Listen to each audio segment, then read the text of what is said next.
Hello, everyone, and welcome to today's webinar. My name is Isha, and I'm your presenter. Thank you all for taking the time to join us today, and we're excited to have you here. And before we dive in, let me quickly go over a few housekeeping items to ensure that everything runs smoothly. This webinar is being recorded, and we'll share the recording with you soon. And feel free to use the chat box to share your thoughts or ask questions, and we'll address them during the Q&A session at the end. If you have any technical issues during the webinar, please let us know in the chat, and we'll do our best to assist you. So today we're going to be discussing improving patient outcomes through advanced data analytics.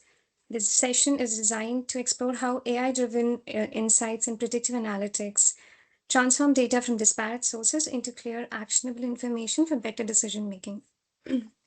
I'm thrilled to introduce our panelists for today. First, we have Professor Melody Koo. She has extensive academic training in behavioral science, human-computer interaction, and health informatics, complemented by industry experience before returning to University of Michigan. Currently, she's a researcher, educator, and consultant for UMHS. Additionally, she teaches at the Ross School of Business, focusing on healthcare system design and UX-related consulting projects. We also have Dr. Scott Papera. He's a tenured associate professor and director of research for the Department of Anesthesiology at the University of Toledo. He holds joint faculty appointments in the Department of Neurosciences, Psychiatry, and Bioengineering. Additionally, he serves as a simulation research fellow at the university's Interprofessional Immersive Simulation Center. Dr. Papera has led the development of the Prepare platform, a multimodal assessment tool that utilizes machine learning and AI to personalize education and training. This platform is currently used by multiple academic institutions and organizations within the US Department of Defense in collaborative research affairs. And finally, we also have Deepak, a founding member and principal investor at V3 IT Consulting. Deepak specializes in IT consulting across SAP, Microsoft, and Oracle ecosystems.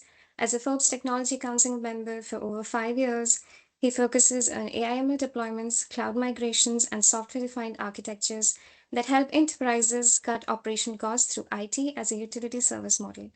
Passionate about innovation, he helps organizations simplify, replatform, and optimize for the future.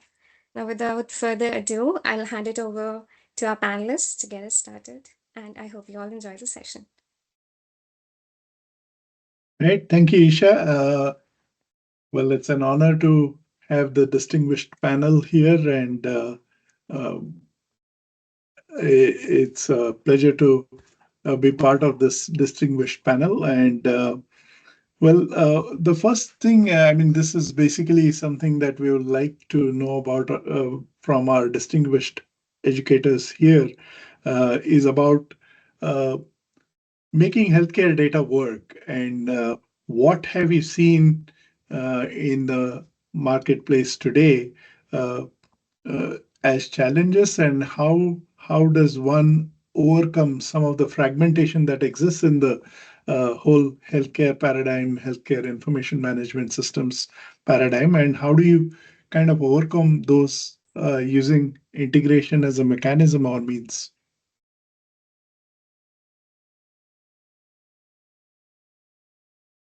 Yeah, so from my perspective, I mean, one of the biggest challenges that there are indeed efforts working towards is standardization of data. So this happens in a number of ways. One, there are a diverse number of patient monitoring tools and equipment, and some of these tools and monitoring equipment have different levels of integration that are required from the health information technology infrastructure.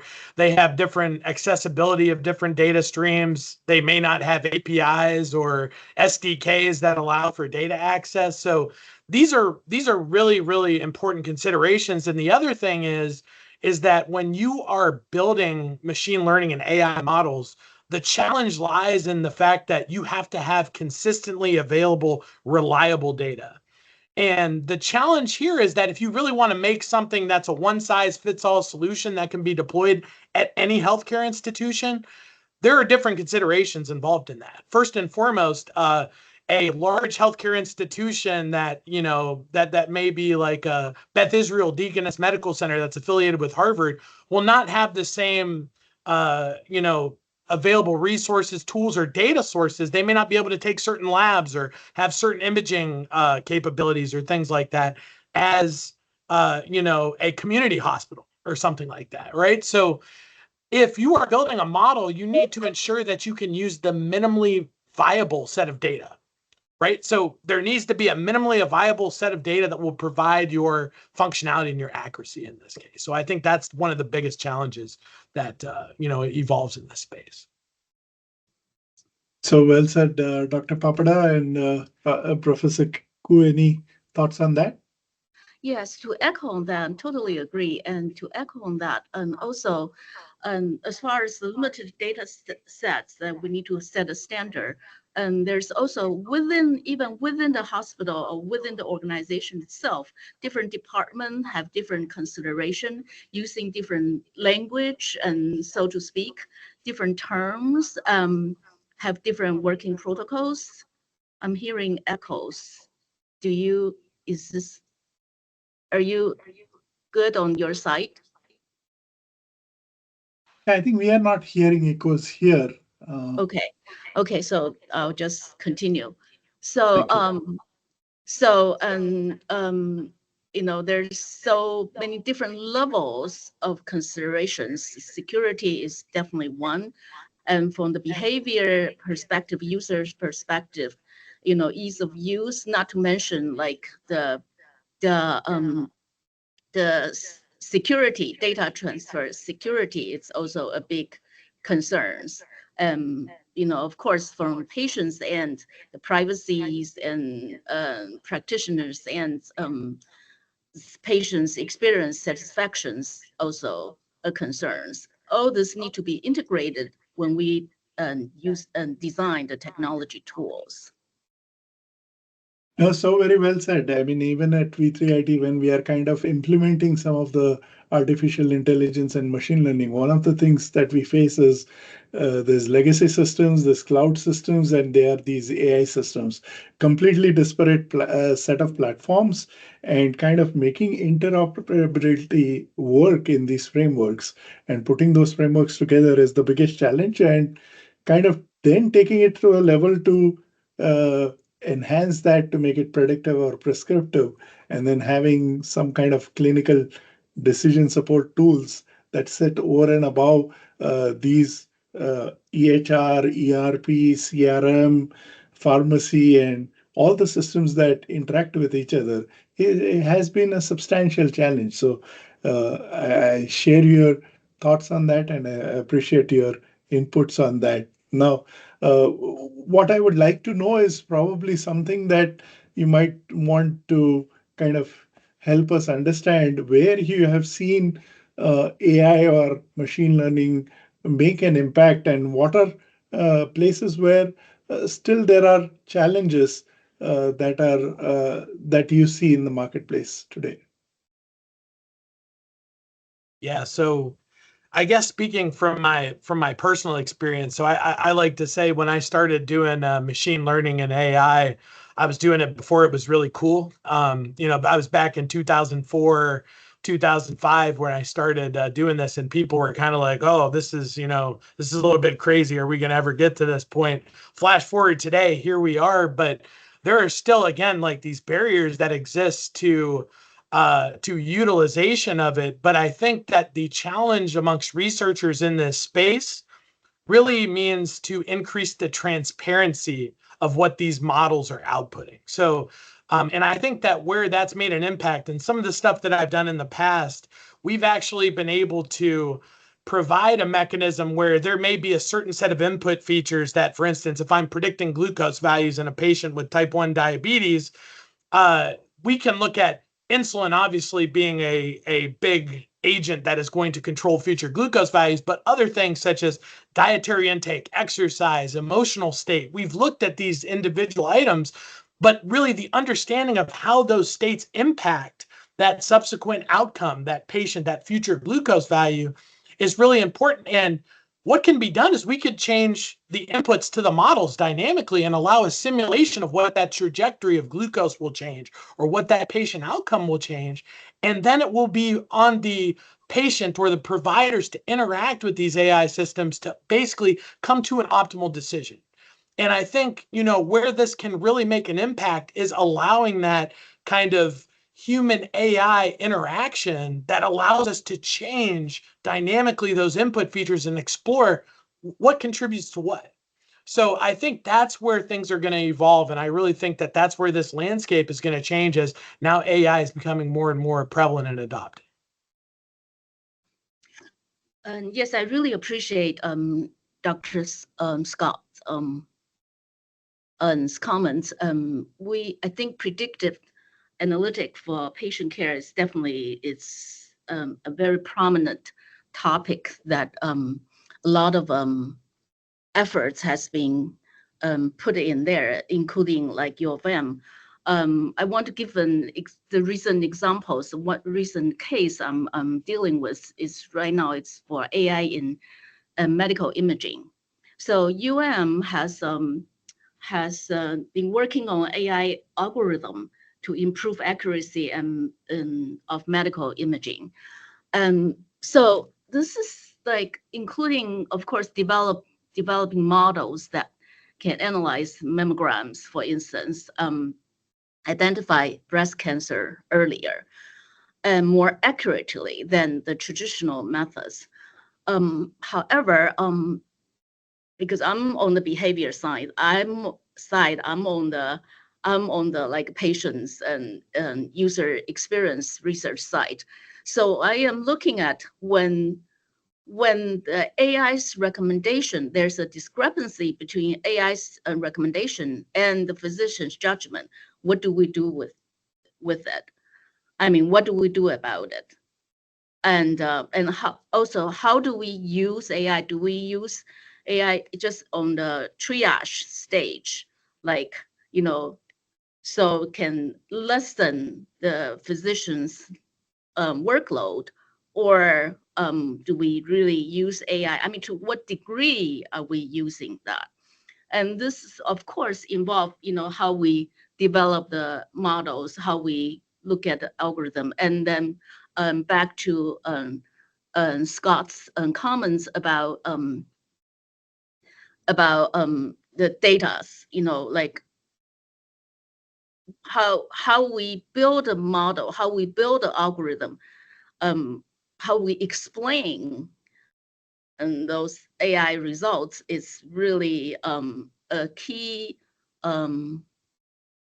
issues and key concerns and that we're working on. Thank you. That is very informative. In fact, while working with some of our partners, especially Google AI, Google is one of our partners, and Google Health and Mayo Clinic had come up with a very similar thing that was there to what Dr. Papada explained for diabetes. They had come out with AI for breast cancer detection, and those basically the false negatives were kind of reduced by almost 10% and false positives by 5% compared to human radiologists. So even a slight improvement there was kind of providing a meaningful sense. So these are measurable, and you're absolutely right. The triage or the behavioral aspects are so important. In fact, one of the things that Johns Hopkins that we kind of were working with in previous engagements was doing a sepsis early warning system, and that flagged high risk patients for sepsis or for even stroke way before traditional clinical methods could do. And these are very small things, but they have a big impact in some of the things that uh, kind of we are trying to use AI with, especially using information management systems. Now, where it is failing, there are also fails like the Optum algorithm case, which has been widely publicized, and there's a racial bias in AI scoring, which is kind of failing. There is also, you're absolutely right, one of the important aspects of behavioral adoption is basically the trust.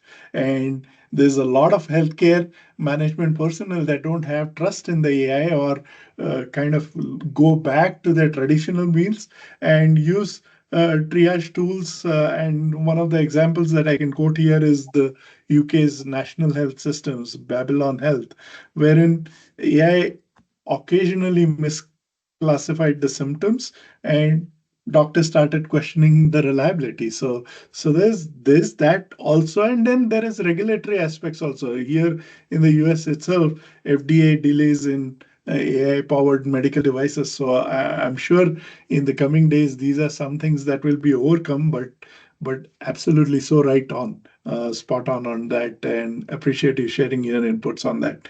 Now, about the workforce challenges. Now, of course, as we go into these new technology paradigm, as we go into the AI and ML world, there's workforce challenges, and all the providers have this huge amounts of data. How do we kind of see reducing the burden of the data, and how do we see overcoming those workforce challenges that exist in the industry today? If you could throw any light on that, that would be wonderful. So, so this is done at two different levels. So let me speak from experience of what we're doing at the university here right now. First, we are addressing workforce with AI to preparedness. Okay, so we are actually looking at leveraging AI. We referenced the Prepare platform that we're developing. We're doing a lot of research with this platform that actually leverages AI to provide multimodal assessment of competency of providers that may be participating in simulation, medical simulation, or in the future, we're still able to do the same multimodal assessment in real world patient care settings. So the cool thing about this is that we've generated this platform to provide consistent, standardized, available data that is going to be represented in healthcare systems that we simulate in medical simulation.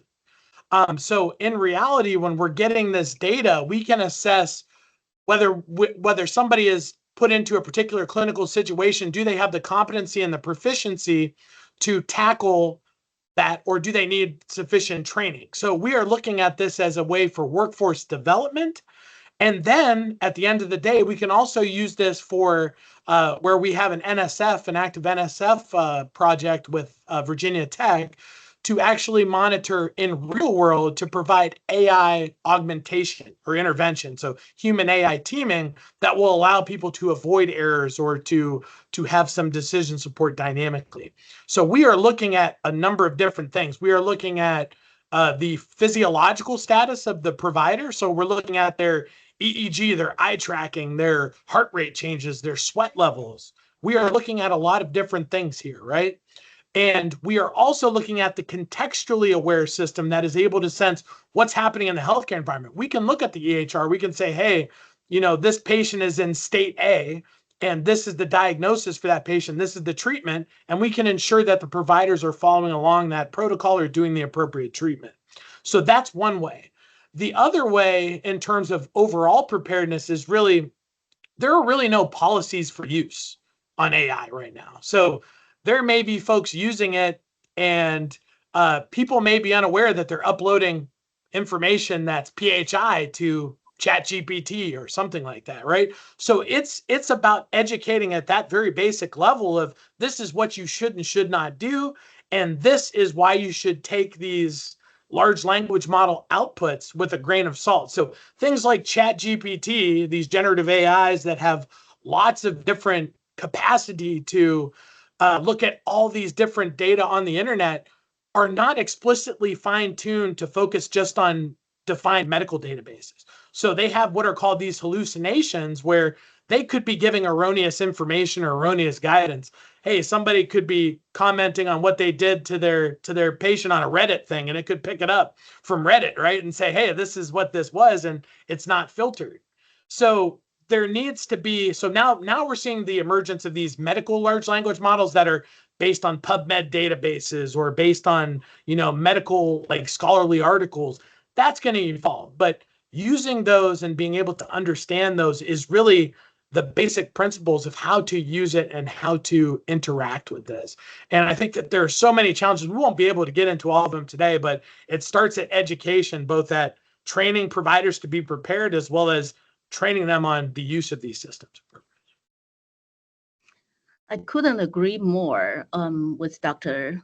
Papadon. Yes, I mean, we all know like AI, there's a quote, like I don't remember who said it, but you know, AI knows a lot, but they don't, but that doesn't understand anything. So so that's pretty much what I experienced as well. At U of M, we have quite a few initiatives to using AI. AI in medical imaging is one of them. I just gave examples, and we also work on the predictive analytics for patient care. There's an initiative there, and also NLP for health records. We have a project there, and genomics, precision medicine for with genomic also there's there. What I have involved more is like AI for surgical robotics, because I'm doing UX research, and then also automated screening and diagnostics. So and yes, I mean, the key questions, what kind of inputs we want to give to AI. And that's the key questions, right? And then it's like, how do we do and that in that question alone, it's huge. It takes interdisciplinary expertise and considerations. Yeah, I couldn't agree more. Well said, Dr. Pepper. Yeah. No, that's so wonderful perspectives. I mean, I kind of relate our work in manufacturing, and it kind of reminisced me of those works that we have done. And what he said, Dr. Papada, was actually the concept what we term as digital twins. In manufacturing, we're able to kind of take a virtual process for a new product development initiative and actually bring it to the market through simulation. And that process was NPDI, and we had a concept of digital twins and using AutoCAD and all these environments, we could do that. Now, AI can actually simulate these with actual digital twins, and that not only um, helps the training of the individuals that are going to do that. And you're right, absolutely. I mean, one thing is, hey, training of the individuals and then telling them even what not to do, because that governance and that preventing that from happening, it should be also included in the part of the deployment of the AI mechanics that have been there. In fact, one of the things that we have been doing, and again going back to the minimum viable product here at V3IT, we have been doing things like speech recognition tools. So there is tools like Nuance Dragon, Ambient Experience, this Suki AI that we have been using that kind of translate patient-physician conversations into auto-filled EHRs. Now, there are some things that we have used wherein AI scribes can do the EHR documentation. There are some things that we have done wherein nurse scheduling can happen using AI predictive tools or planning tools.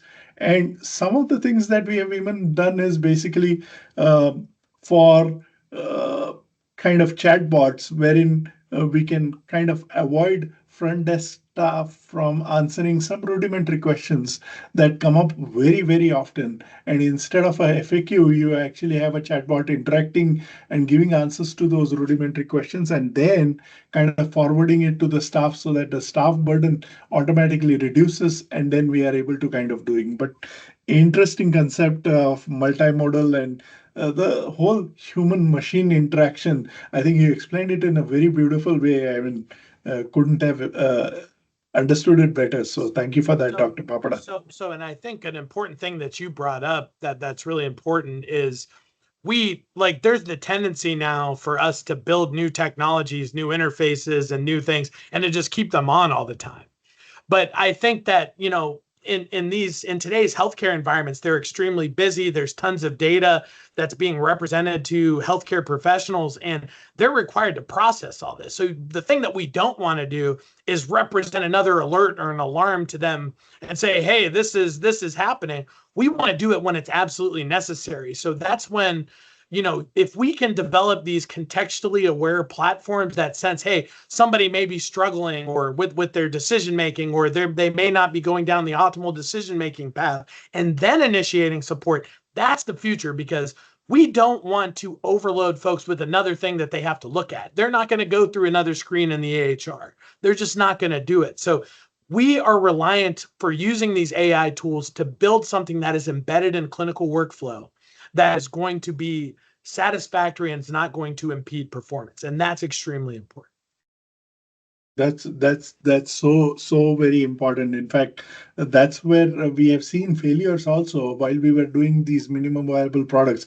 For example, in the scheduling, it actually backfired us because we were not considering staff preferences. We were not considering some of the human factors. And these are some of the failures that we have encountered. And we would be open at saying that the AI is still in its nascent or infant state, and it needs to go a lot further. And you're right, alerts sending it a wrong time can lead to phenomenon such as alarm fatigue, and it does do that quite often, and that is one of the failure causes. And in fact, scheduling with human preferences could actually give that impression or perspective of discrimination, and that has kind of led to some of the ethical concerns of AI as well. So all great points, and these are some things that AI has to overcome as it becomes the norm in the industry and as it gets used to put to general cases. So having said that, and having come to this, where do you see the future of AI, and where are we going from here? What are your perspectives? What are you seeing in the things that are going on in the educational institutes or in the industry that you work with? Yeah, so I think we've already kind of discussed a lot of this, of what's evolving in terms of preparing everybody and developing tools, but we're, kind of the snowballs rolling down the mountain and getting larger and larger as we get here. But one of the things that we're focused on here, and I'm trying to bring in real world examples of what we're working on, is there's really the tendency that healthcare is really still discretized, right? So it's a single point of care kind of interaction with a patient, whether they're in a hospital or whether they're in a clinic visit or whatever it may be. There's not the monitoring of the patient continuously through their everyday lives. And if there's one thing that the COVID pandemic did for us, is it found out and uncovered the need for telemedicine, right? So the ability for patients to receive care remotely, or patient care monitoring or guidance or treatment remotely. And things that we're working on right now involve the development of wearable devices, or using wearable or portable patient monitoring tools to provide a pulse in between those discretized encounters. And that is really extremely important. And the good thing about AI and machine learning, right, is we need tons and tons of data. So what better way is it to continuously monitor a patient? And this can be from a number of different disciplines or specialties, right? Monitoring them when they leave your office, when they leave the hospital. That's going to be extremely important, right? And one of the projects we're working on right now is an effort funded by the state of Ohio. We're building our own wearable device. This is a challenge that everybody has, is access to data, access to raw data. Some of these tools don't provide that ready accessibility to data. That's a challenge for people in the research space. But we are building our own tool to address some of that data access issues. And for one of our current development issues, we are developing a wearable to predict relapse in patients struggling from opioid use disorder. So if you look at patients with psychiatric conditions, whether it be opioid use disorder, post-traumatic stress disorder, other things, looking at their sleep quality, looking at their lifestyle variability, we can quantify this data via real-time processing of wearable data. So you may be able to identify triggers that you would never be able to see in a single discretized clinical encounter that would assess patient needs for interventions. And whether that might be emotional support via a sponsor, whether that may be a clinic visit to give you medication to assess your cravings, these are things that can only be figured out by that continuous data acquisition and monitoring. And I think this is where the future is going, because we're going to start in any discipline. Like, we can talk about cardiology, endocrinology with diabetes, psychiatry. You're going to start seeing this continuous assessment and data generation to kind of spur AI development. And there's going to be a lot of things that evolve as a result of that. So I think that that's the future. And I think that's what we're all working towards. I think, yes, the continuous monitoring and real-time monitoring are the keys. Real-time monitoring and the predictive medicines and personalized medicine, that's what we hope for to achieve ultimately. And this is really require multidisciplinary collaboration. I currently, for instance, like currently, I have project on hand is to analyze emotional patterns that when IVF patients undergoing treatment, because it's a very emotional journey. I actually simultaneously have it done in the cancer center, that when people are undergoing treatments and, you know, this very, very, very personal, significant treatment, and emotional plays a key roles in its decision making and in its adherence and in its experience and satisfactions with doctors. So we try to understand.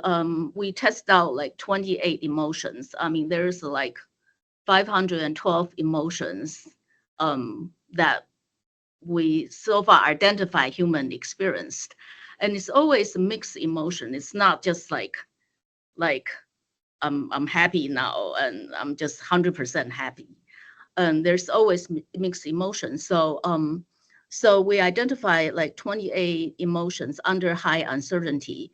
How do they interact? And so from that knowledge, we inform like when do we need to intervene, when the doctor need to send a note, looking at the biological data and send a note with the empathetic tone, expressing concerns. Right.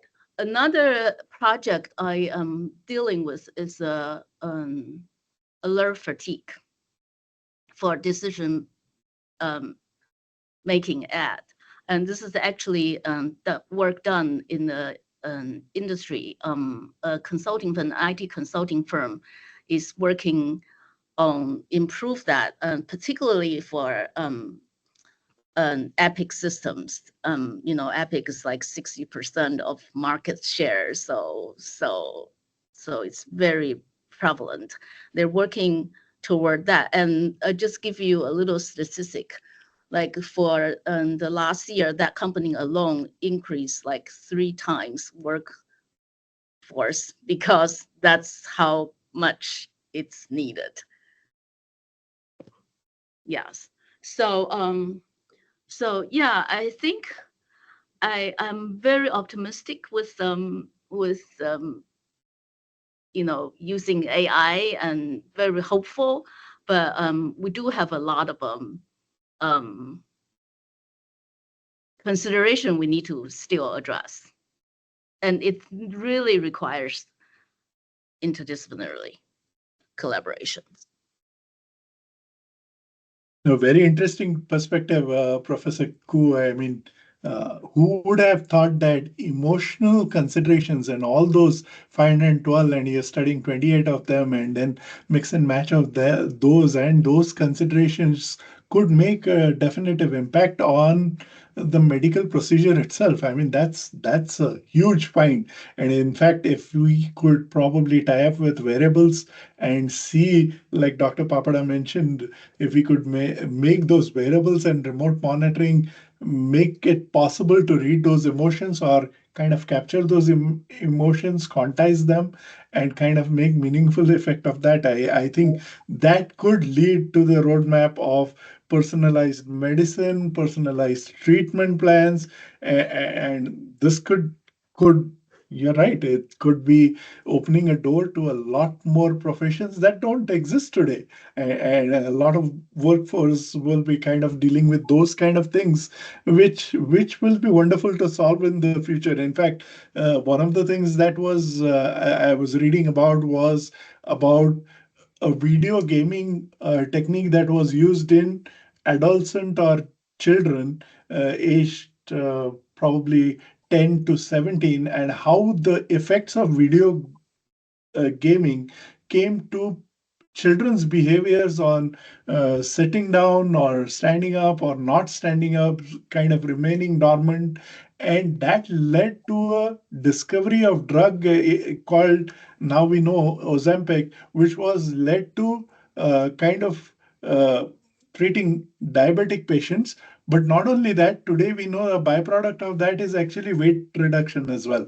So it's like you're absolutely spot on when you say emotional parameters have a lot to do. And absolutely, we have seen things wherein patients' determination itself can be a part of the cure, and that's so fascinating to know that these are things that are being studied on, and go well and beyond what I had imagined could be studied. But there you go. I mean, these are things that are being studied, and these have real effects and real causations that can be studied to kind of further this whole development. So I think that's super insight to a lot of things that we have talked about. I know the topics that we were going to discuss, we kind of are almost done with that. Any final thoughts, Dr. Papada or Professor Ku? I think we need to work on many sides, not just not just the provider side or system designers. We all need education on patients, on users, on even all the people we consider sort of not directly relevant. But it's part of the context. Medical context is very, very sophisticated, but has to be very rigid because you're dealing with people's life. So there's a lot of protocols need to be rigorously enforced and adhered. However, because you're dealing with people's life, you also need to be flexible and also be smart and responsive. And that present opportunity for AI really to help. But also that's like also a challenge for AI because, you know, AI, we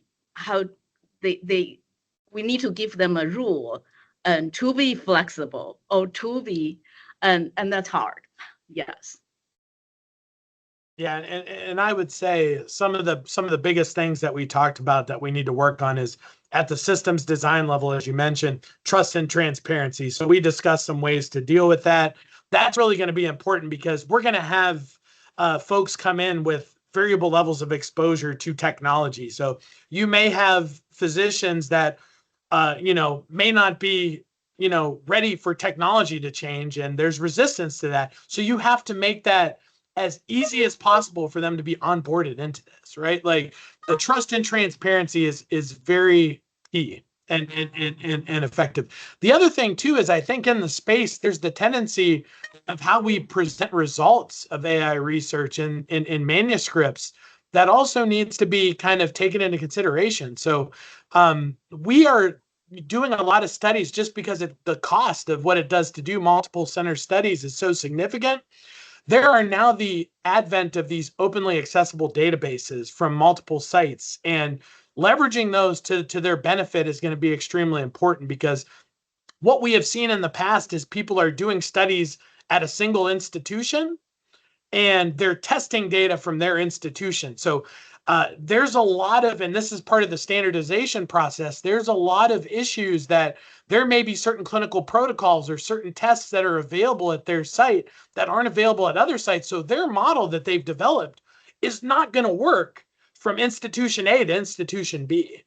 And we need to ensure that our validation of these in the work that we're presenting is appropriate in the literature that we're presenting, that it works to show demonstration of acceptability and utility across multiple sites. So I think these are things that we need to continue to work on as a community as AI research evolves.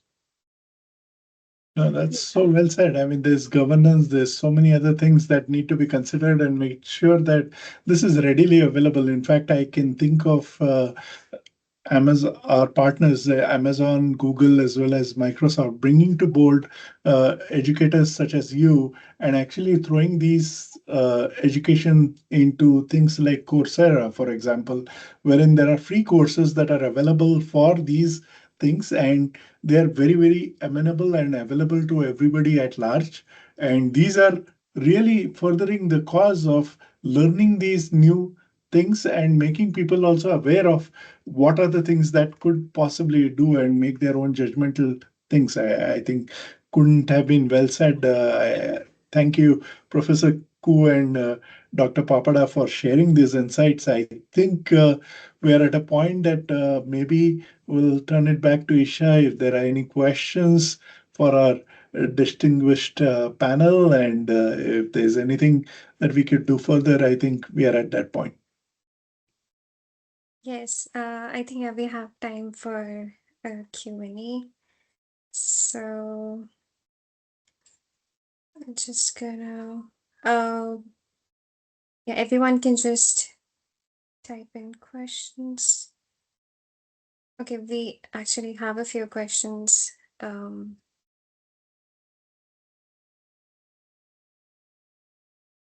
Okay, I'm gonna read out the question.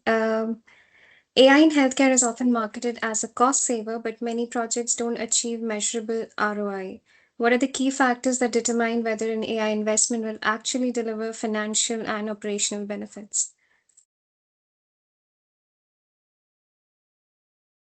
Yeah, so that's a very complex question, but I'll try to give as simplistic of an answer as I can. Is that we really need to evaluate the intervention and what the kind of outcome is for each intervention. I mean, this is going to be specific to the clinical setting that things are being used or whatever. But for instance, let's say the way hospitals are reimbursed right now for patient intensive care unit stays are, you're given a certain amount of money for the length of stay that you're in the intensive care unit. So if you are able to provide wearable monitoring of the patient outside of the ICU and you feel that the patient is ready for discharge, what you could do is you could discharge the patient maybe earlier than you anticipated. That saves your institution money in that case. And you can then still have monitoring with AI or data analytics of that wearable monitoring outside of the intensive care unit. And there would be a reduced healthcare cost for your institution as well as the patient as this matriculates, right? So this is really something that, just as an example of how it is, but we would need to implement the appropriate AI or data analytics framework for each individual patient care setting to find that, benefit to patient outcome as well as revenue generating potential or healthcare cost reduction potential in that case.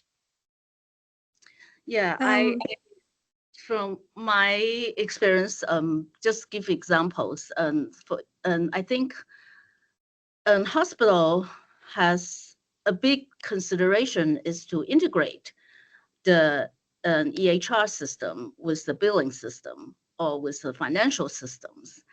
And that's for short-term and like direct requirements for lots of hospitals and how lots of health care institutions. And I just give you a little examples that I have dealt with is IDC 10. IDC 10, you know, how do we classify? I mean, some institutions still using outdated IDC 9. How do we integrate it? Some people already use IDC 11. I mean, it's just, you know, where's the standard? How do we integrate? And some like huge hospital, some department is using 10, some departments still on the 9-ish, 10. Some people departments on 10-ish, 11. And, you know, that totally can confuse the billing systems. And that also affect, you know, how doctor assign the code. I mean, the whole things is impacted. So, so yes, if we can, from the system level, we can address that issues, definitely will increase the efficiency. And that's like ongoing projects for many organizations.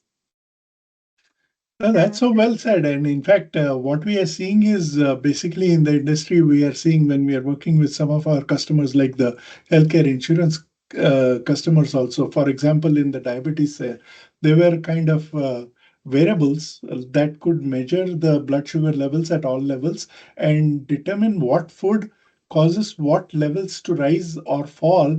And basically, two different patients with the same demographics could actually have completely a variety of results. And that was whether it's Libre or Dexcom or any of these variables that came into the marketplace have shown tremendous results in, again, to Professor Ku's point, the variables, and to Dr. Papada's points. If this can be incentivized into reducing the cost, you can have something like the credit card incentives of like cash back.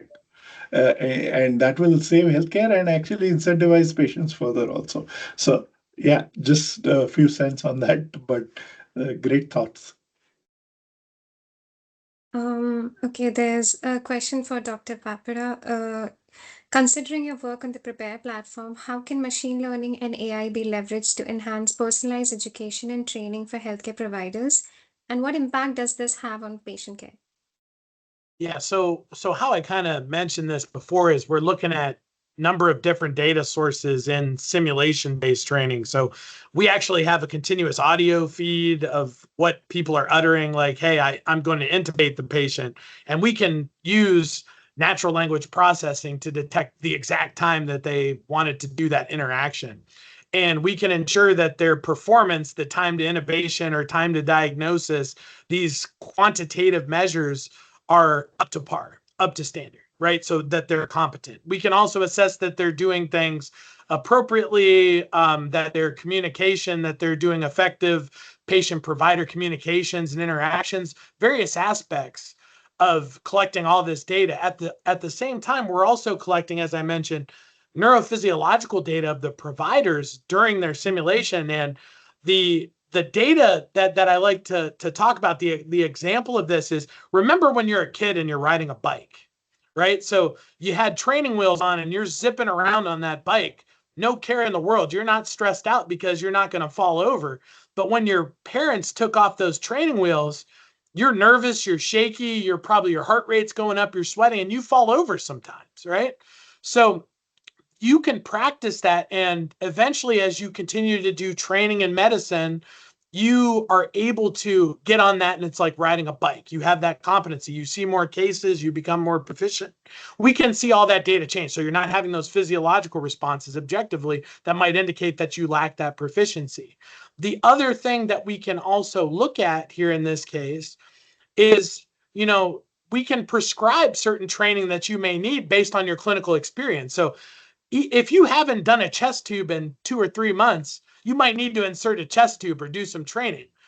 Real world clinical experience is the ultimate kind of substitute for training. And if you don't have real world clinical experience, you have to get training on that. So being able to identify training needs dynamically during simulation or real world operations, we can prescribe what training you need, and using AI personalize those interventions. That's kind of the scope of this. And that requires us looking at multimodal, multiple sources of data. And I think there, not just in academia, I think there's some like even big giant tech outfits like Google, like Meta, and they are working toward this. I know for a fact that Meta has a group working on like surgical, like virtual reality. How do we train doctors giving medical educations through like virtual reality? So you're in the stage and using the 3D virtual realities. Yeah, Google's also has some initiative working on that. I'm not able to reveal, but I know many, IBM definitely, and there's accompanying a bridge actually funded by alum, and it's doing, also it's working on part of their work is on that initiatives. Yeah.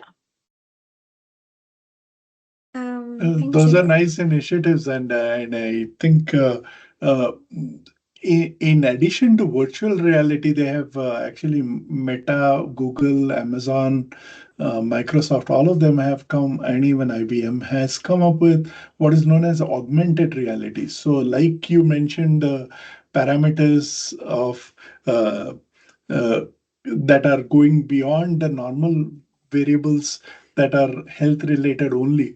Those parameters also can be produced to say, what if this can be not just in the virtual world, but in an augmented world, wherein these parameters that were not even thought of can be now augmented, and this can be the extrapolated result. And that's wonderful that that's happening. Yes. There's a few more questions. What major barriers do you see in translating policy recommendations into real world AI adoption? And how should healthcare leaders prepare for these shifts?